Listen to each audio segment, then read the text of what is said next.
Taste of Assam বুলি যদি ক'বলৈ যাওঁ তেনেহ'লে আমাৰ মনত মাছৰ টেঙাৰ কথা এবাৰ হ'লেও নিশ্চয় মনলৈ আহিবই নহয় জানো।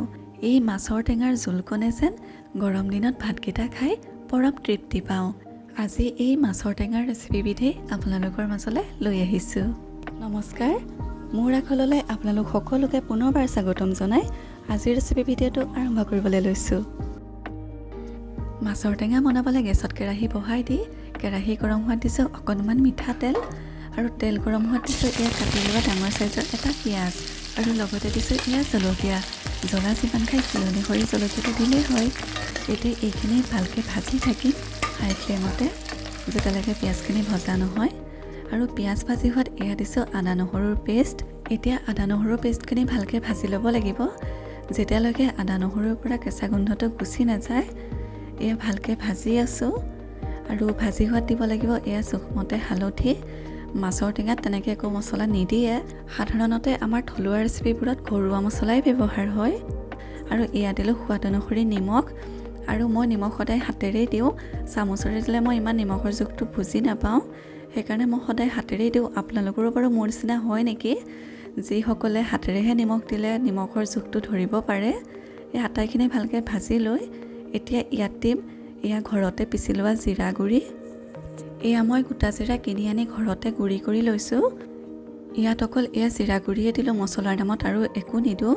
এতিয়া আটাইখিনি ভালকৈ লৰাই দিছোঁ। এতিয়া ইয়াত দিব লাগিব এয়া কাটি লোৱা বিলাহী।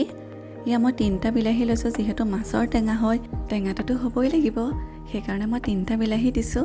বা মাছৰ জোল যিমান বনাম বুলি ভবা হয় সেই অনুসৰি বিলাহীটো দিলেই হয়, কিমান পৰিমাণৰ বনাই সেই অনুসৰি বিলাহীটো দিলেই হ'ব। এতিয়া বিলাহীখিনি হাই ফ্লেমত ভালকৈ ভাজি থাকিব লাগিব যেতিয়ালৈকে সম্পূৰ্ণকৈ গলি নাযায়। আৰু কেতিয়াবা মাছৰ টেঙাত একেবাৰে শেষত নেমু চেপি দিব পৰা যায়, কিন্তু আজি মই নেমু নিদিওঁ, অকল বিলাহী দিয়ে বনাইছোঁ। আৰু এয়া দেখিছেনে বিলাহীখিনি খুব ধুনীয়াকৈ গলি আহিছে। হাই ফ্লেমত এয়া বিলাহীখিনি ভালকৈ ভাজি ভাজি গলাই ল'লোঁ। কেতিয়াবা বিলাহী অকণমান টান হৈ থাকে, তেতিয়া গৰম পানী অকণমান দিও গলাই ল'ব পাৰে বিলাহীখিনি ভাজি ভাজি। এতিয়া মই ইয়াত অকণমানে গৰম পানী দিছোঁ যাতে আটাইখিনি ভালকৈ মিক্স হৈ যায়।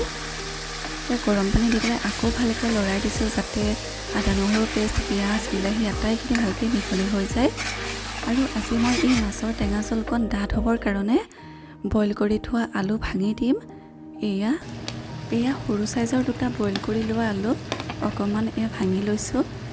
এই ধৰণে যদি আলু দি দিয়া যায় তেনেহ'লে মাছৰ জোলকণ অকণমান ডাঠ হয়, তেতিয়া খাবলৈ ভাল হয়। যদি আলু দিব নিবিচাৰে তেনেহ'লে স্কিপ কৰিব পাৰে, নিদিলেও কোনো কথা নাইকিয়া। মই অকণমান ডাঠ হ'বৰ কাৰণেহে আলুটো দিছোঁ। এতিয়া ভালকৈ আলুখিনি ভাজি থাকিব লাগিব মিডিয়াম ফ্লেমত যেতিয়ালৈকে আলুখিনি কেৰাহী পৰা এৰাই নাহে। এতিয়া ইয়াত দেখিছেনে ভাজি ভাজি কেৰাহী পৰা আলুখিনি এৰাই আহিছে। এতিয়া ইয়াত গৰম পানী দি দিব পৰা যাব, যিহেতু আটাইখিনি ভালকৈ ভাজি হৈ গ'ল। এয়া মই জোলৰ জোখাৰে জোখমতে গৰম পানী দি দিছোঁ। যিমানখিনি জোল কৰিব বিচাৰে সেই অনুসৰি দি দিলেই হয়।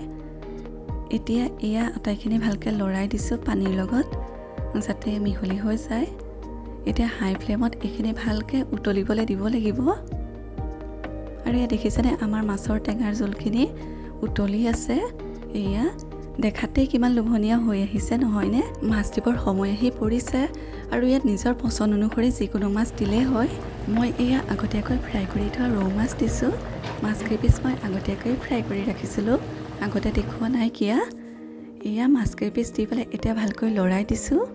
ভালকৈ জোলখিনি এবাৰ উতলি অহাৰ পিছতহে মাছ দিব লাগে। এয়া মাছখিনি দি পেলাই এতিয়া হাই ফ্লেমত 10 মিনিটমান উতলাম। আৰু এয়া 10 মিনিটমানৰ পিছত দেখিছেনে এয়া জোলখিনি ডাঠ হৈ আহিছে। এয়া আৰু মাছৰ সোৱাদৰ লগতো জোলখিনি ধুনীয়াকৈ মিলি গ'ল।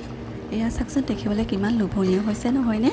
চাওকচোন আমাৰ থলুৱা ৰেচিপিবোৰ কিমান সহজতে বনাব পাৰে নহয়নে। আৰু খাবলৈতো সোৱাদৰ কথা ক'বই নালাগে।